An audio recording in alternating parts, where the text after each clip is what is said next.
Tenemos hambre de Cristo. Capítulo 5. Andar en santidad. Una de las grandes tragedias de la Iglesia en esta generación y uno de los mayores sufrimientos de Dios es que tantísimos cristianos no sean verdaderamente felices. Presentan una fachada agradable, cantan, aplauden, sonríen y alaban, pero apenas bajo la superficie acechan la soledad y una profunda miseria, su gozo no permanece. Esos cristianos están ardientes y de repente se enfrían, no logran hacerle frente al temor, la depresión los arrolla como una aplanadora, una semana están en la cima y a la semana siguiente están en el abismo. Muchas veces su matrimonio sigue también ese patrón, un día todo anda bien entre marido y mujer y al día siguiente no se aguantan. Hay días en que no pueden ni siquiera hablarse. Su explicación es, bueno, así es como debe funcionar el matrimonio, uno no puede esperar permanecer feliz y amoroso todo el tiempo. Los creyentes que han sido atrapados por ese ciclo de altibajos deben prestar atención a las palabras de Pablo a Timoteo.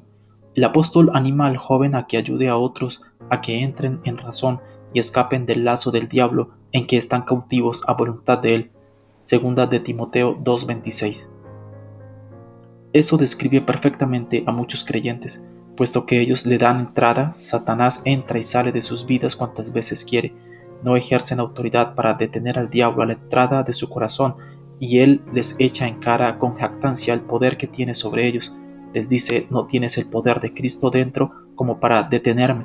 Eres cautivo mío y yo voy a hacer lo que quiera. Es pasmosa esa falta de victoria en Cristo. Satanás pone miedo, soledad, depresión o lujuria en el corazón de las personas cuando él quiere. ¿Fue para eso que Cristo murió? ¿Para tener hijos que están bajo el poder de la voluntad del diablo? ¿Es este nuestro testimonio ante el mundo? Entrégale tu corazón a Cristo, pero déjale tu voluntad al diablo. Por supuesto que no. No hay razón alguna para que un cristiano viva como esclavo del diablo. Los que están atrapados en ese lazo satánico tal vez le echen la culpa de su infelicidad al sufrimiento, a la mala salud, a que son malentendidos o a que tienen un cónyuge patrón o amigo que no se interesa por ellos. Pueden echarle la culpa a lo que quieran, pero Pablo dice que la verdadera razón es porque se oponen. Segunda de Timoteo 2:25. Oponerse significa colocarse uno mismo en posición de ser atrapado, rechazar el camino de Dios que es de liberación y de victoria. Esas personas se han opuesto al camino de Dios y han establecido su propio camino y no quieren hacer lo que hay que hacer para librarse de la trampa del diablo. ¿Se halla usted en esa situación? Si Satanás se aprovecha de sus emociones y usted va de mal en peor, si sus problemas se están volviendo más complejos, si está aumentando el temor, si disminuye el gozo y la tristeza se vuelve crónica, entonces hay algo muy serio que anda mal. Usted es cautivo del enemigo de su alma. Debe tomar conciencia de la trampa en la que se halla y procurar ser liberado. Si ha estado sirviendo al Señor desde hace solo unos meses, usted debe crecer día a día en la gracia y el conocimiento de Cristo.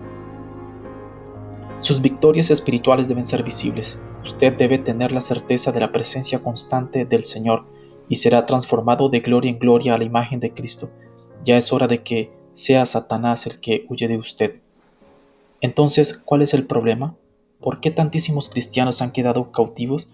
Es porque su hambre de Cristo no los lleva al punto de desear andar con Él. No buscan la santidad de Cristo. Fijémonos en la vida de un hombre que vivió esto en una medida que pocos han podido alcanzar, Enoc. Todos podemos aprender de su ejemplo. Caminó pues Enoc con Dios, Génesis 5:24. El sentido hebreo original de caminó implica que Enoc subía y bajaba, entraba y salía, avanzaba y retrocedía, del brazo de Dios, conversando continuamente con él y acercándose a él cada vez más. El padre de Enoc, Jared, llegó a tener 962 años de edad, y el hijo de Enoc, Matusalén, vivió hasta los 969. Enoc vivió 365 años, es decir, un año de años. En él vemos una nueva clase de creyente, durante 365 días de cada año. Por todos sus 365 años caminó hombro a hombro con el Señor. Él era su misma vida. Tanto fue así que al final de su vida no vio la muerte. Por la fe Enoc fue traspuesto para no ver muerte, y no fue hallado, porque lo traspuso Dios. Y antes que fuese traspuesto tuvo testimonio de haber agradado a Dios, pero sin fe es imposible agradar a Dios, porque es necesario que el que se acerca a Dios crea que le hay y que es galardonador de los que le buscan. Hebreos 11, 5 al 6. Al igual que Enoc, quien fue traspuesto de esta vida, los que andan cerca de Dios son puestos fuera del alcance de Satanás, son sacados de su reino de tinieblas y transportados al reino de luz de Cristo, el cual nos ha librado de la potestad de las tinieblas y trasladado al reino de su amado Hijo. Colosenses 1:13. Ahora mismo nos hallamos trasladados fuera de la trampa del diablo y llevados al corazón mismo de Jesús. Aquí la palabra griega que se traduce trasladado sugiere que Cristo viene personalmente y nos lleva lejos del poder del diablo y nos coloca en un lugar celestial. Dios traslada solo a los que caminan con Él, como Enoc. Los que permanecen cautivos a la voluntad de Satanás no pueden ser llevados y liberados de las tinieblas. Creo que no somos verdaderamente salvos sino hasta que nuestro corazón se decide con firmeza a andar con Dios. Podemos asegurar que somos salvos y que lo amamos y podemos decirle al mundo entero que pertenecemos a Dios. Hasta podemos orar, llorar y devorar su palabra, pero si no andamos cerca de Él cada día nunca vamos a cambiar, vamos a caer cada vez más hondo en la esclavitud. Enoc aprendió a andar delante de Dios agradándole a Él en medio de una sociedad malvada, y él era un hombre corriente, con los mismos problemas y cargas que nosotros soportamos. No era un ermitaño, escondido en una caverna del desierto. Llevaba una vida normal, con esposa, hijos, obligaciones y responsabilidades. Enoc no andaba escondiéndose para ser santo. Hoy día, en cambio, muchos cristianos están huyendo a los montes para ocultarse de las calamidades que van en aumento.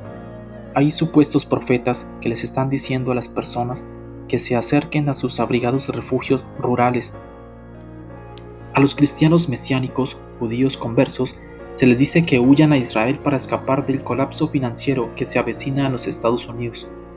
Pero Enoc demostró que el mejor testimonio es andar con Dios en medio de la tempestad, sin importar los obstáculos. El mandato de Jesús fue id y no huid. Pero Enoc sabía perfectamente bien que este mundo era impío.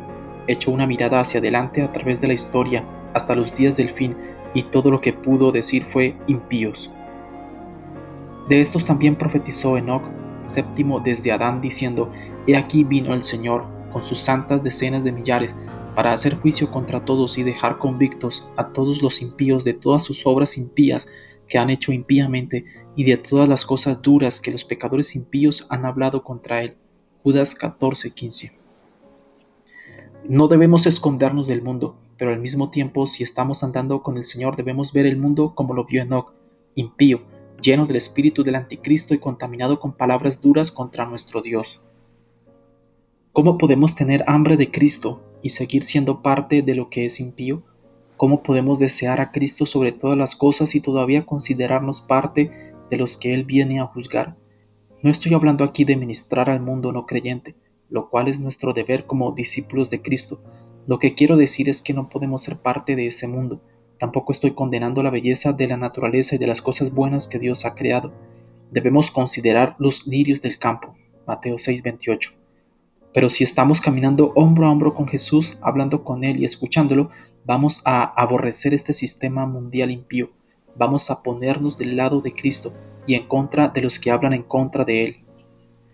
Vamos a hacer caso de su palabra. Cualquiera que quiera ser amigo del mundo se constituye enemigo de Dios, según Santiago 4:4. Y cuando el Señor venga con sus decenas de millares de santos a juzgar al mundo pecador y perdido, entonces no nos encontraremos delante de Él culpables y avergonzados. Hubo otro profeta que literalmente fue traspuesto como Enoc. Ese fue Elías. Los dos tenían algo en común. Ambos aborrecían el pecado y clamaban en su contra. Ambos caminaban tan cerca de Dios que no podían evitar el compartir el odio de Dios por la impiedad. Ese es el efecto innegable en todos los que tienen una absoluta hambre de Dios. No solo llegan a odiar el pecado, sino que también se separan de él. Si todavía amamos este mundo y nos sentimos a gusto con los impíos, si somos amigos de los que maldicen al Señor, entonces no estamos caminando con Dios y nuestra salvación es una farsa. Estamos sentados sobre la cerca, exponiendo a Cristo a la vergüenza pública. Caminó pues Enoc con Dios y desapareció porque le llevó Dios. Génesis 5:24. Por la carta a los Hebreos sabemos que este versículo se refiere a la traslación de Enoc, al hecho de que no probó la muerte, pero además significa algo más profundo, tal como se usa en Génesis 5. La palabra desapareció es literalmente no era, y significa también no era de este mundo. en su espíritu y en sus sentidos. Enoc no era parte de este mundo malvado. Cada día, al andar con el Señor, se desapegaba más y más de las cosas de abajo. Día por día, año por año, iba subiendo, camino a casa, acercándose más a la gloria. Como Pablo, moría diariamente a su vida terrenal y fue llevado en su espíritu a un ámbito celestial. Pero mientras caminaba por esta tierra, Enoc asumió todas sus responsabilidades, atendía a su familia, trabajaba, servía a Dios y estaba ocupado, pero no estaba pensando en lo terrenal. Ninguna de las exigencias de la vida podía obstaculizar su caminar con Dios. El Señor lo consumía. En todo momento su mente se volvía a Dios. Su corazón estaba apegado a Dios como algo semejante a una enorme banda de goma. Cuanto más se estira una banda de goma, más fuerte rebota al soltarla. El corazón de Enoc siempre rebotaba hacia el Señor, transformándonos a la imagen del Señor. Alrededor de Enoc, la humanidad entera se estaba volviendo cada vez más impía, pero al mismo tiempo que los hombres se convertían en bestias salvajes, llenos de lujuria, dureza y sensualidad, Enoc se volvía cada vez más como aquel con quien caminaba. De la misma manera, usted y yo somos transformados junto a muchos otros cristianos a la semejanza de Cristo. Eso no ocurre con todos los creyentes, más bien muchos se han endurecido y vuelto egoístas. Deberían estar creciendo en gracia, satisfechos por completo en Cristo, pero por el contrario están cayendo de nuevo y volviendo a sus antiguos hábitos carnales. ¿Por qué? Porque no caminan con Dios. Rara vez oran, pocas veces escudriñan la palabra de Dios. Se amargan y endurecen por la vida, ponen mala cara y se abren a la voluntad del diablo. Simplemente no aman a Jesús lo suficiente como para desear estar con Él. Como vimos antes en Hebreos 11:5, dice claramente: antes que fuese traspuesto, Enoc tuvo testimonio de haber agradado a Dios. ¿Qué tenía Enoc que tanto agradaba a Dios? Era su andar con Dios el que le produjo la clase de fe que Dios ama. Estos dos versículos no pueden separarse. Antes que fuese traspuesto, tuvo testimonio de haber agradado a Dios, y sin fe es imposible agradar a Dios. Hebreos 11:5-6. Este último versículo lo escuchamos con bastante frecuencia, pero casi nunca en conexión con el anterior. Sin embargo, a lo largo de toda la Biblia y de toda la historia, los que caminaron cerca de Dios llegaron a ser hombres y mujeres de profunda fe. Si la Iglesia camina con Dios cada día en continua comunión con Él, el resultado será un pueblo lleno de fe, esa verdadera fe que agrada a Dios. Demasiados cristianos acuden con prisa a talleres de fe, distribuyen grabaciones de fe y citan pasajes de fe, todo como parte de un esfuerzo por producir fe. Es cierto que la fe es por el oír, y el oír por la palabra de Dios. Romanos 10:17. Pero esos cristianos no se dan cuenta de que la palabra es Cristo. La letra mata, dice la Escritura. Sin intimidad con Cristo, un creyente que se adhiere a la letra produce en sí mismo una emoción muerta, egoísta y exigente, que no es en lo absoluto fe. Dios la aborrece. La fe viene por oír su palabra y andar muy cerca de Él. El hablar de Cristo sin andar con Él no nos llevará a ninguna parte. Debemos tener siempre puestos los ojos en Jesús, el autor y consumador de la fe. Hebreos 12:2. En realidad, la fe consiste en saber quién es Dios, consiste en familiarizarse con su gloria y majestad, porque quienes mejor conocen a Dios son quienes más confían en Él. Muéstrame un pueblo que camina cerca de Él, que aborrece en realidad el pecado, que se ha desapegado de este mundo y que está conociendo la voz de Dios, y le mostraré un pueblo que no necesita mucha predicación ni enseñanza acerca de la fe. No necesitarán 10 pasos acerca de lo que es la fe y cómo obtenerla, porque la verdadera fe procede del corazón mismo de Jesús. Será la fe de Jesús, no la de ellos, la que crezca y brote de su corazón. Por la fe Enoc fue traspuesto. Esta es una verdad formidable, que casi trasciende nuestra comprensión. Toda la fe de Enoc estaba centrada en el único gran deseo de su corazón: estar con el Señor, y Dios lo trasladó en respuesta a su fe. Enoc ya no podía soportar estar detrás del velo, simplemente tenía que ver al Señor. Oraba con fe en que Dios iba a responder a su clamor de estar en su presencia real. Tanto aborrecía el mundo terrenal que le decía a Dios: Señor, ven, aquí no hay nada para mí. Pensemos en cómo la mayoría de los cristianos malgastan lo que llaman fe. La fe de ellos está centrada por completo en su yo, sus propias necesidades, sus propios caprichos. ¿Dónde están los Enoc de hoy, que invierten su fe en creer que han de ser trasladados fuera de la oscuridad del diablo hacia las manos del Hijo amado de Dios? Nuestro hermano Enoc no tenía Biblia, ni himnario, ni compañeros de congregación, ni maestros, ni al Espíritu Santo morando dentro de él. ni un velo rasgado que diera acceso al lugar santísimo, pero conocía a Dios, sin tener ni la corrección de un profeta ni el ejemplo de los demás. Enoc decidió en su corazón seguir al Señor. ¿Por qué hoy día a tantos se les hace difícil andar en victoria, aunque tienen a su alcance todo tipo de ayudas, convicciones, advertencias proféticas y los impulsos del Espíritu Santo? ¿Acaso no es un reproche para nosotros que Enoc se diferenciara de su época de maldad y fuera un hombre que caminaba con Dios a pesar de contar con tan poca ayuda? Dios como galardonador.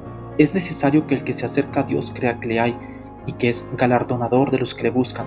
Hebreos 11:6. ¿Cómo sabemos que Enoc creía que Dios era galardonador? Porque sabemos que esa es la única fe que agrada a Dios, y sabemos que Enoc agradó a Dios. Dios es un recompensador o remunerador, es decir, alguien que paga bien por la fidelidad. ¿Cómo es que Dios recompensa a los que son diligentes? Sé que cuando camino del brazo con Jesús, enamorado de Él, las recompensas brotan por todos lados. Son tiempos en que todo lo que hago o tengo recibe bendición. Mi esposa, mis hijos, mis amigos y mi ministerio. Veo brotar dentro de mí la vida de Cristo que fluye como un río poderoso. Sí, tengo pruebas y tribulaciones, incluso en los momentos cuando camino más íntimamente con Él, pero en medio de todo eso, Él me recompensa con manifestaciones de su presencia. Hay tres importantes recompensas que se obtienen por creerle a Dios y andar con Él en fe. Primero, la primera recompensa es el dominio de Dios sobre nuestra vida. La persona que descuida su comunión con el Señor pronto se sale de su control y es cuando el diablo entra y asume el mando. Una persona así tiene destruida su propia imagen. No hay modo de refrenar sus sentimientos de inseguridad y de desesperación y habla impulsado por la amargura y la ira. Si esa persona solo se enamorara de Jesús caminando y hablando con él, pronto Dios le mostraría que Satanás no tiene verdadero dominio sobre él y ese individuo rápidamente permitiría que Cristo le controlara. Entonces se pondría a ahuyentar a los demonios, poniendo en fuga a miles de ellos, resistiendo por la fe a todo temor, mentira y duda que le llegara del infierno. Número 2. La segunda recompensa que viene por la fe es tener una luz pura. Cuando caminamos con el Señor somos recompensados con luz, dirección, discernimiento, revelación, con un conocimiento seguro que Dios nos da. Zacarías profetizó que Cristo vendría para dar luz a los que habitan en tinieblas, para encaminar nuestros pies. Lucas 1:79. En la medida en que día a día vamos muriendo a este mundo, esa luz adhiere más brillantez dentro de nosotros. Cuando estamos verdaderamente enamorados de Cristo, Él enciende la luz. En su presencia no hay tiniebla alguna, pero podemos engañarnos a nosotros mismos creyendo que tenemos la verdadera luz cuando en realidad tenemos una falsificación. Jesús advirtió, mira pues, no suceda que la luz que hay en ti sea tinieblas. Lucas 11:35. Jesús les dijo a los fariseos que el juicio caería sobre los que pervierten o rechazan la luz.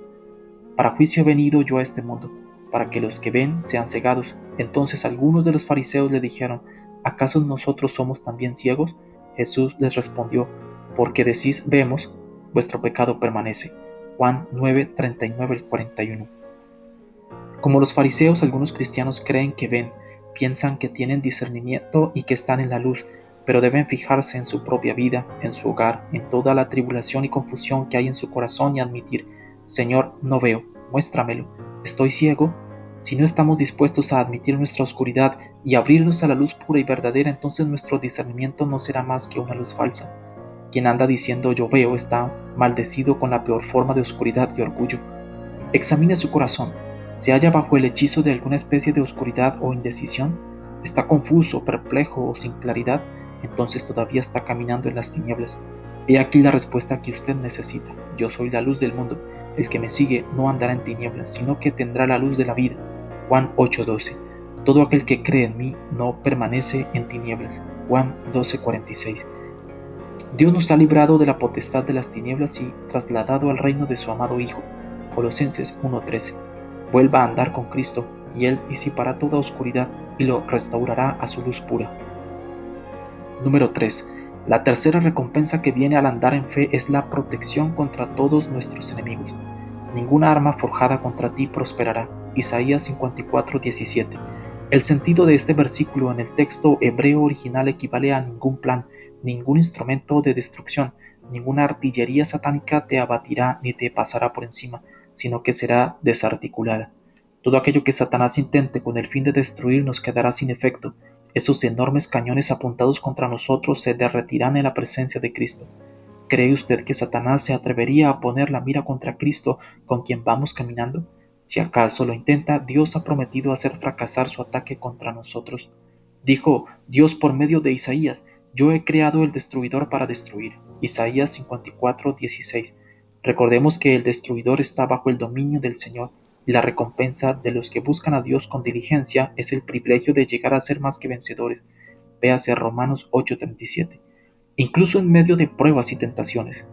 Durante 365 años Enoc se libró de todos los dardos encendidos, vivió en completa victoria hasta su último aliento, no salió a gatas ni cojeando, salió en una explosión de vida y de gloria. La palabra de Dios para nosotros es la misma hoy. Con justicia serás adornada, estarás lejos de opresión, porque no temerás, y de temor, porque no se acercará a ti. Si alguno conspirare contra ti, lo hará sin mí. El que contra ti conspirare delante de ti caerá. Isaías 54, 14 al 15. Cuando caminemos en santidad, seremos liberados de toda opresión. No temeremos, porque nuestra seguridad y nuestra paz estarán en la justicia de Cristo. Ese disfrutar de su presencia nos ayudará a ver lo que Él tiene para nosotros. Tener hambre de Cristo nos permite sentarnos a la mesa del Rey. Nos aguarda una grandiosa revelación.